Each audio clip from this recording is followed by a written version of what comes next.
የእምቢልታው ንጉሥና ጥበበኛዋ ድመት። ከጥንት ጊዜያት በፊት ጉባ ጉባ ተብሎ በሚጠራውና ጥቅጥቅ ባለ ጫካ ውስጥ ብርቱ አንበሳ ይኖር ነበር። አንበሳው ስሙ ንጉሥ ገበያነህ ሲሆን የጫካው ሁሉ ገዢ ነበር። ገበያነህ በጉልበቱ ይመካ እንጂ በትዕግስትና በጥበብ የመወሰን ችሎታው ደካማ ነበር። አንድ ቀን ንጉሥ ገበያነህ በጣም ተጠማ። ወደ ትልቁ የጫካ ወንዝ ሲደርስ ከወትሮው በተለየ መልኩ ወንዙ ሙሉ በሙሉ ደርቆ አገኘው።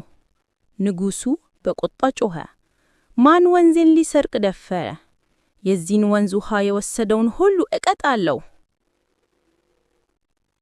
በዚህ ጫካ ውስጥ እምቢልታ የምትባል ትንሽ ነገር ግን በጣም ብልህ የሆነች ጥቁር ድመት ትኖር ነበር።